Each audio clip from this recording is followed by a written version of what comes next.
All right, y'all. Welcome back to another episode of the Submission Mindset Podcast. I'm sitting down here with Nahum, and today we're going to take a couple of questions, and I'm going to let you kind of take it from here and see if we can answer some of our listeners. Cool. So the first question we got was, as an older grappler, how do you deal with these young guys? Young bucks, as they said in the question. I'm 27, so I wish I was one of these young guys, but I'm feeling more towards like the older side. At least sometimes when I roll with the actual young guys.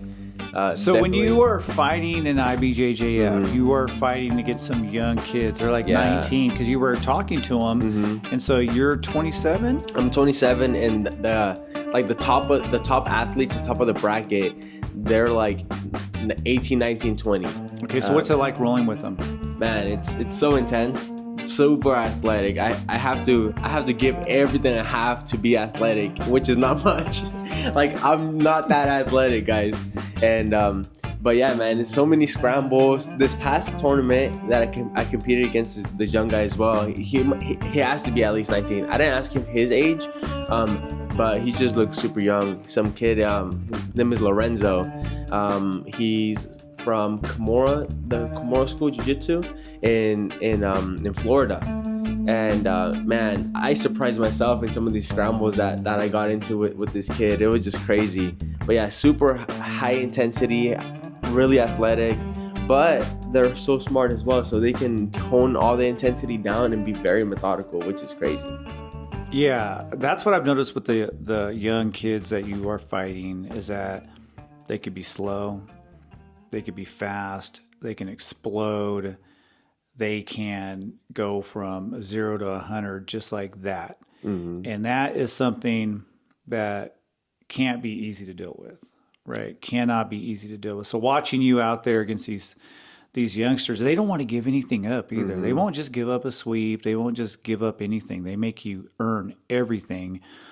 And I feel like you're catching up, but yeah, these kids, these guys are really, really, really good. So let's take some of these youngsters who are really, really good.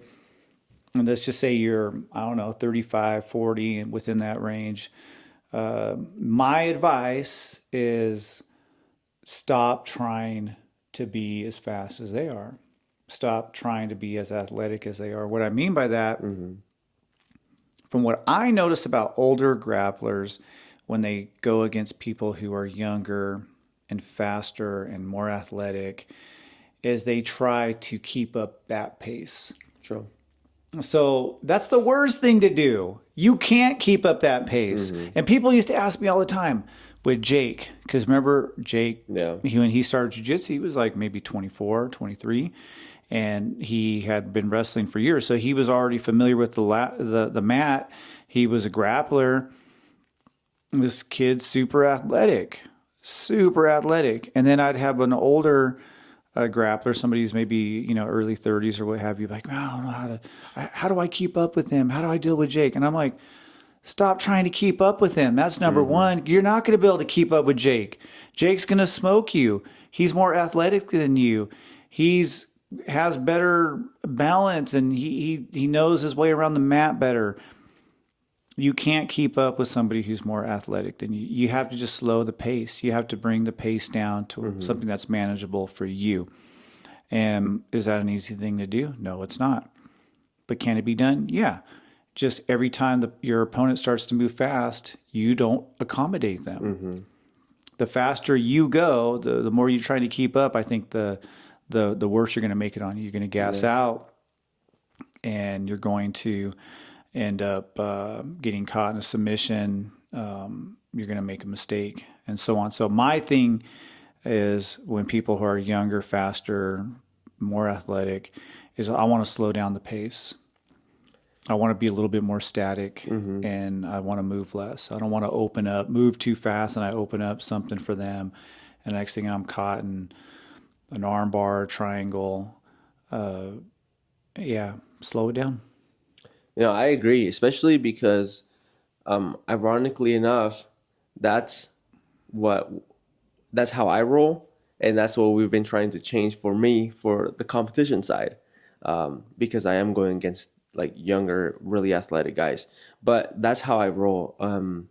It's really I have like one good speed that I just stay at, and I'm able to wear people down, and and now I'm having to switch that for competition, just because the rounds are 5-6 minutes, and these guys are so good that I can't stay like so like at one gear.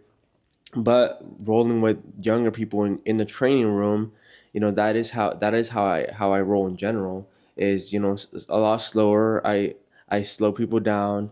I'm able to wear them down, and then I start to implement my attacks and things like that, because I have a good gas tank. So I'm able to like take him into like deeper waters and they're already gassed, and then that's how I'm able to overcome a lot of these roles training. So I agree with that for older grapplers. Yeah, I think Bernardo Faria, he's, I think, a great advocate and a great example of somebody who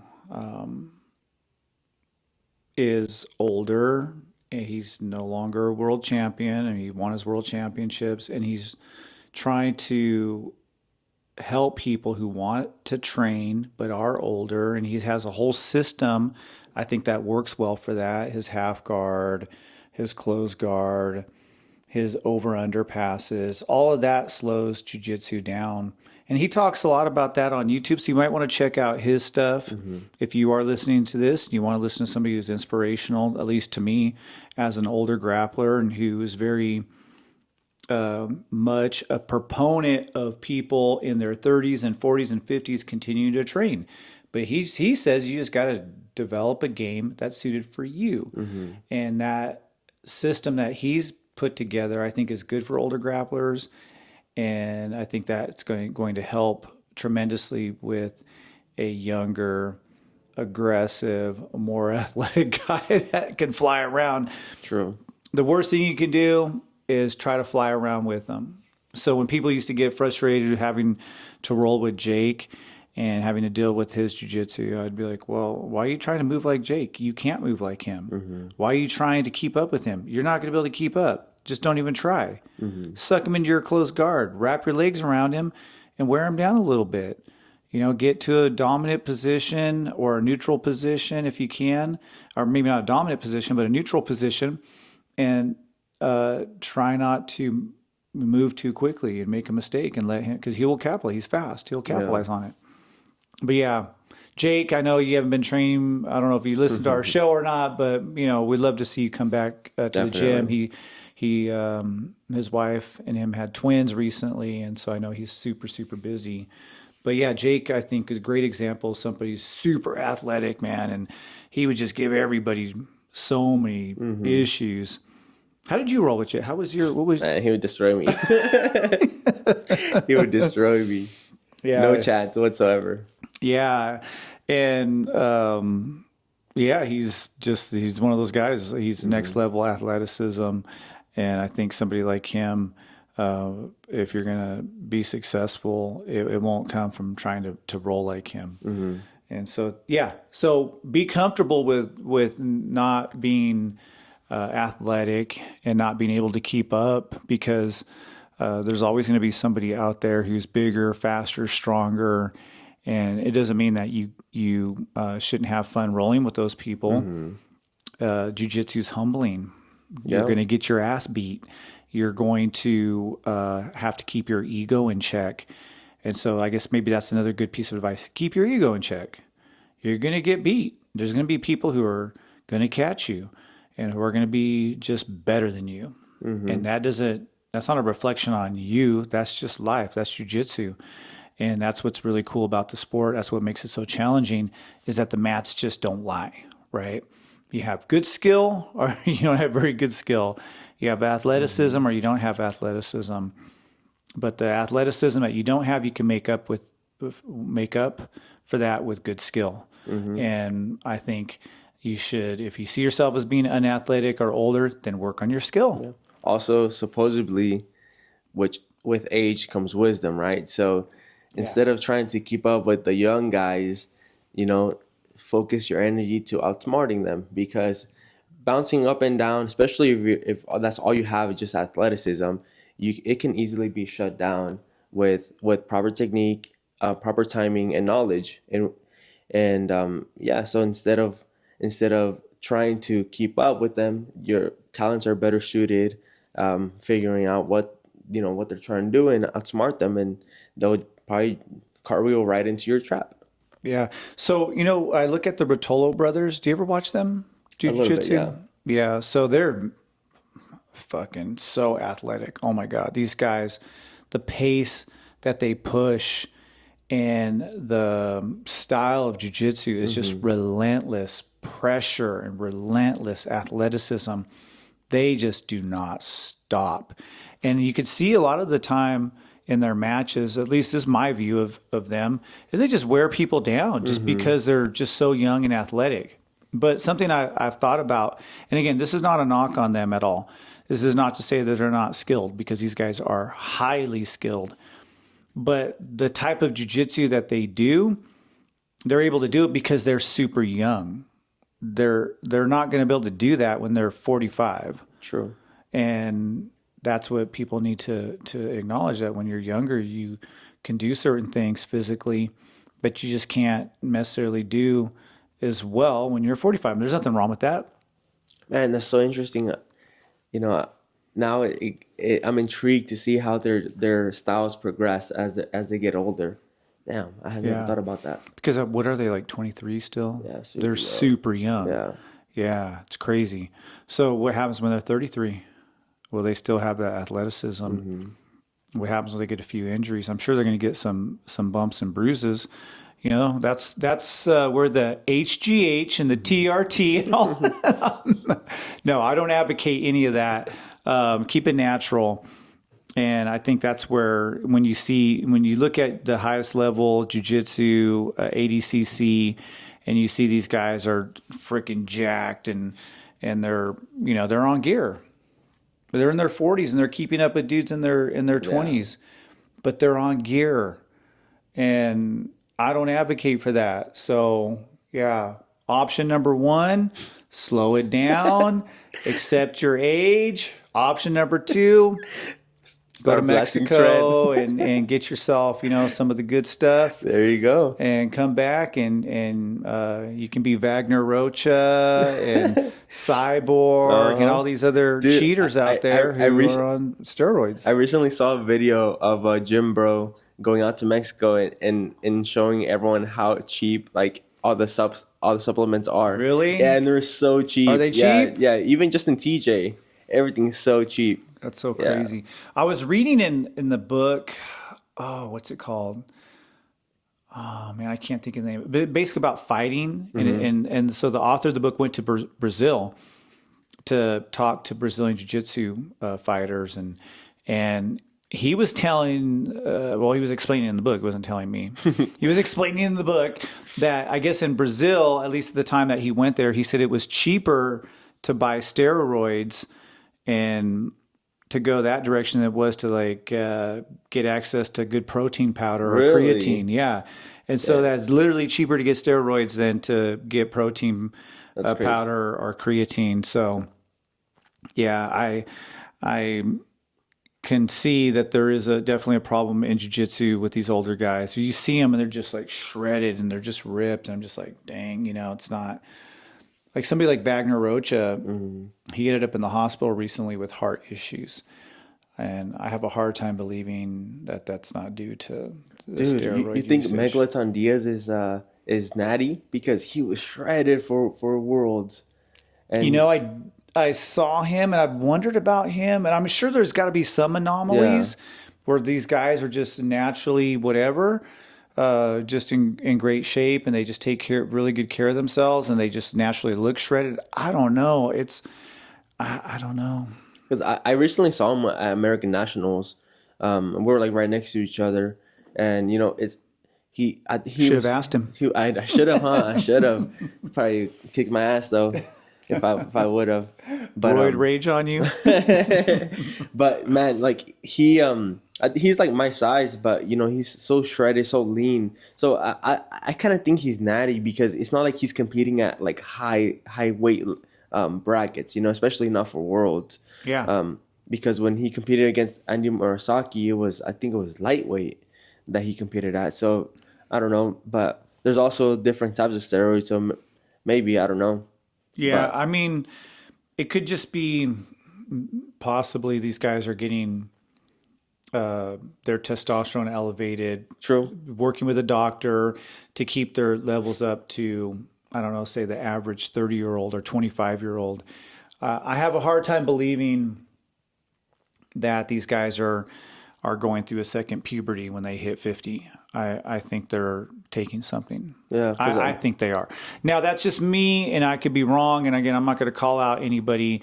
I mean, there's some people it's clearly obvious, and there's some people who admit to doing it, and you see how they look when they're cycling off of it, and they just look normal, you know. And then you see how they're on it. These guys are jacked, and so is it kind of unfair that in the world of jiu-jitsu, we don't really have very good testing standards? I think it is kind of unfair because I feel like there's a lot of people out there using shit. And personally, I don't think it's smart to go down that road. I don't think it's worth it. But, you know, again, I'm not making $500,000 or $1 million. So maybe if I was making $1 million, maybe I'd be like, inject it. Where, what do I got to do here? True. So, but yeah, no, I understand why athletes do it, just because, you know, it's about part of their livelihood. And let's face it, you hit 40, man, probably have all that training probably has to devastate your testosterone levels if you're overtraining. And so these guys are taking this stuff, and then also they're cutting weight, especially wrestlers. Apparently, like the constant cutting weight and whatnot messes with their hormone levels and whatnot. The UFC, excuse me, the UFC used to let people do testosterone replacement. And I know they stopped doing that, which I think is a good thing.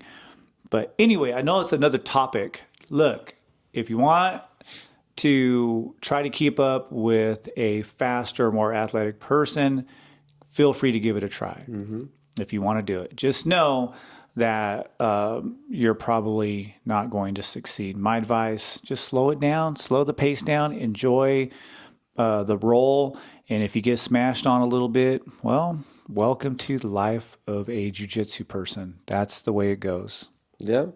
Anything you want to add to this? No, I think that's it. That's really it. You know, just knowing your age and slowing it down, knowing your attributes, because there's so many different attributes. Even as an older grappler, you can still find your game that works against anyone. But good segue to our next question. So the next question was, how do you deal with imposter syndrome when moving up belts and competing at a higher level? Good question. So, as a coach, I have the opportunity to promote people, and I promote people slowly. I don't try to rush people to the next belt by all means, but I will have people who will say to me, Coach, I don't know if I'm ready. It's like, oh, I want to stay. They'll tell me, I want to stay at this belt. I don't want to, and what I tell them, like, look, I'm the coach. I'm the one that decides this. So you just got to trust your coaches. I think that's the best advice I give anybody. Trust your coaches. And if your coach feels like you're ready and you don't feel like you are, well, that's probably a good thing to maybe feel a little anxiety. And maybe your coach is, putting a little bit more on you, a little more pressure. And I feel like staying at a certain belt for too long, you get a certain comfort level. I don't think that's a good thing. And I hear this all the time for people. I just want to stay at this belt forever. I'm a forever blue belt. And I'm like, that's not a good mindset to have. So my thing is listen to your coaches, trust your coaches. I don't necessarily think it's a bad thing if you are feeling a little bit of imposter syndrome, like you're not quite ready.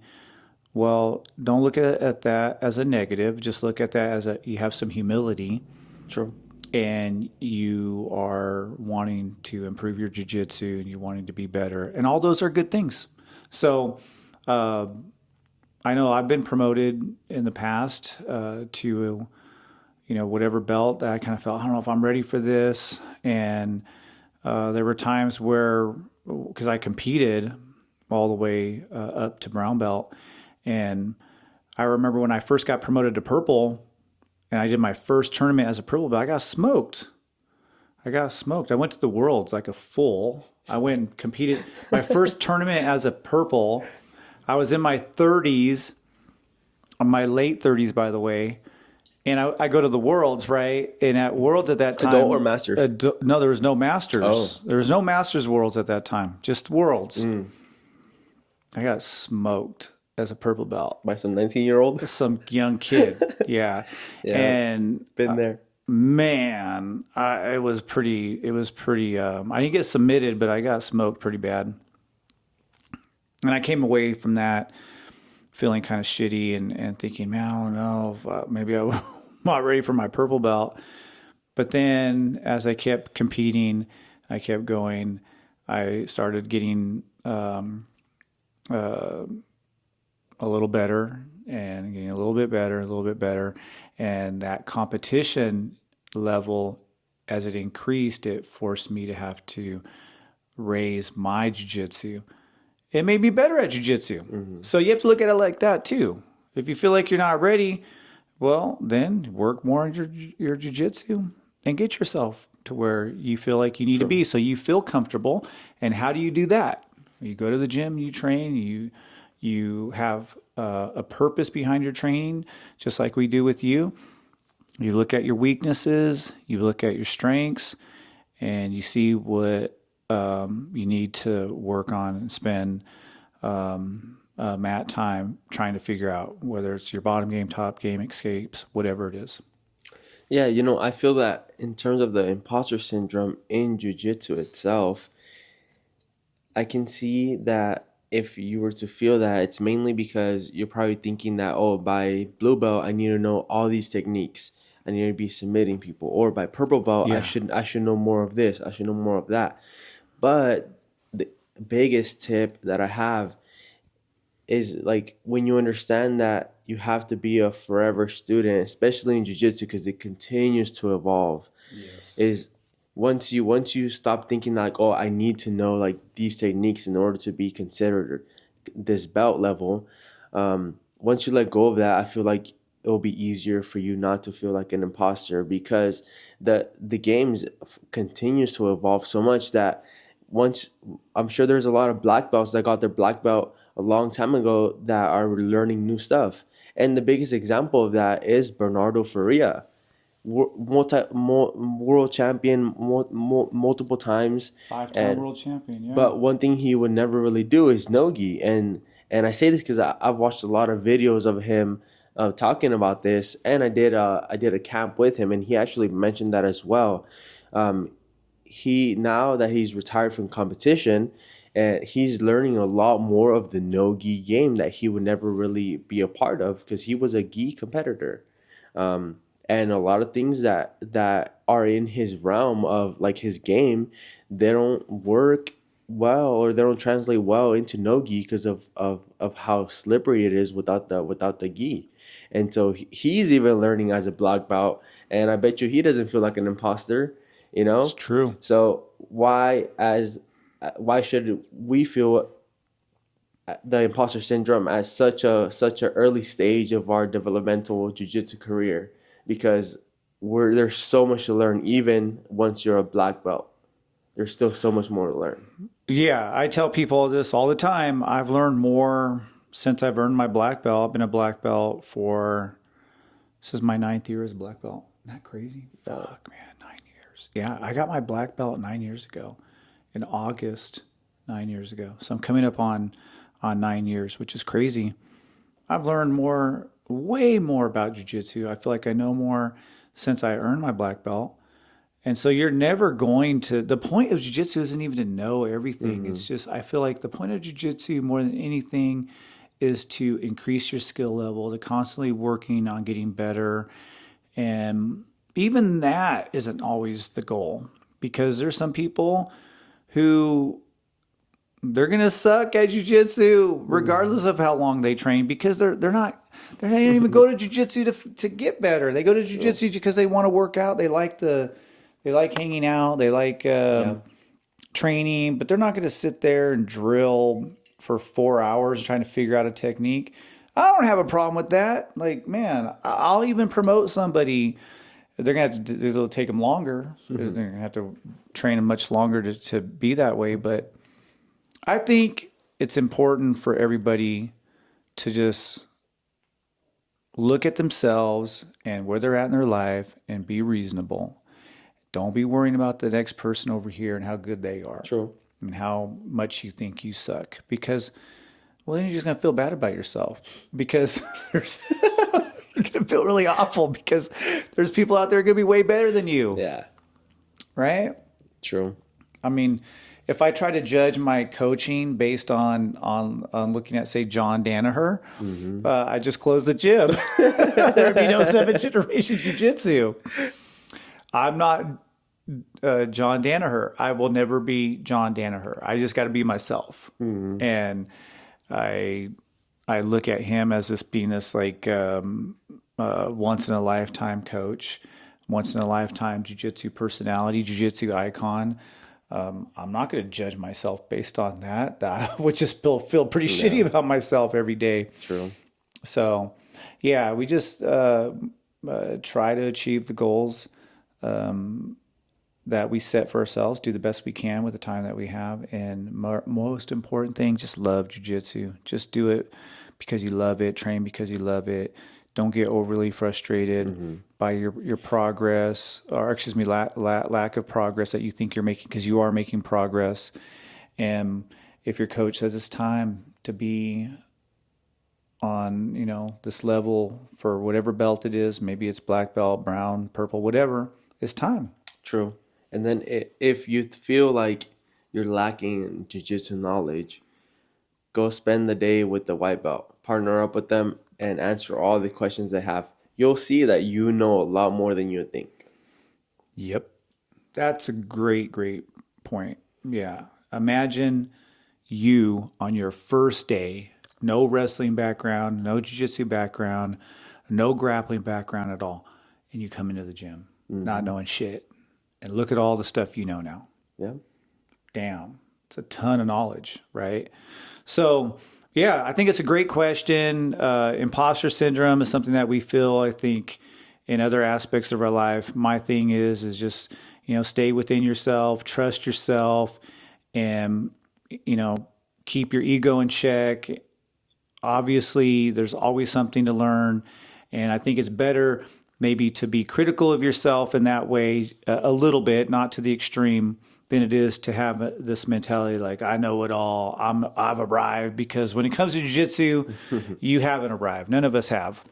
True. Unless even if you're Gordon Ryan. Gordon Ryan is the best, in my view, he's the best no-gi jiu-jitsu person ever. He's has amazing technique, amazing fighter, but he's never competed at on the gi level.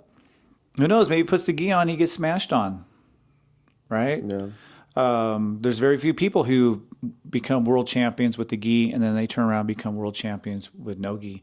And as great as he is, and I think he is the greatest no gi person ever. That's my view. He's never competed. Well, he probably has competed with the gi, but he doesn't compete at the highest level with the gi. And I think if he put it on, he'd probably have a way more difficult time than he has right now, because he just pretty much just runs through everybody. Yeah, agreed. Yeah. Anything you want to add here? No, man, just going based off what you said. Judge yourself, comparing yourself only to yourself, especially not to like the insanely talented athletes that you see on social media, because man, those are far in between, and you'll probably never get there, especially if you start later in life, And they're on steroids. Yeah. So yeah, you're on your own jiu-jitsu journey. Definitely just judge yourself based off of where you started, not where someone else started or where someone else is. Yeah. Great point. Great way to end our show. This is a Submission Mindset podcast, submitting obstacles on and off the mats. That's right. And let's give our social media handles. I'll let you go first. Submission Mindset in Instagram and TikTok. My personal is STC_Nahum on Instagram and STC Nahum on TikTok. Yeah, and you can follow us, 7th Generation Jiu Jitsu. It's 7th Gen BJJ. That's Instagram. I don't have a Jiu Jitsu TikTok. Maybe I should start one. Anyway, hope you follow us and definitely reach out if you have any questions. Also, my man right here, Nahum, looking for sponsorships. If you want to sponsor his competition journey, I've been telling people this for, the last couple of episodes. Competing is a difficult thing today in jiu-jitsu because it's expensive, and a lot of the bigger schools have an advantage because they have these funds that they dish out to competitors, and they're flying to different cities and they're competing at everything, and these are the guys that Nahum is going up against. These are the competitors that he's having to try to keep up with, guys that are full-time jiu-jitsu competitors. And so if you would like to be a sponsor and help him out with his journey, definitely reach out to, you can reach out to the gym, you can reach out to him directly. We're definitely looking for sponsorships. With that being said, we appreciate all the support, all the love, enjoy doing this episode right here because I like answering some of the questions, and we'll do more like this. So if you have any more questions, man, shoot them to Nahum, shoot them to me, and we'll do our best to answer them. Yes, sir. All right, y'all. Till next time. Keep rolling. Later.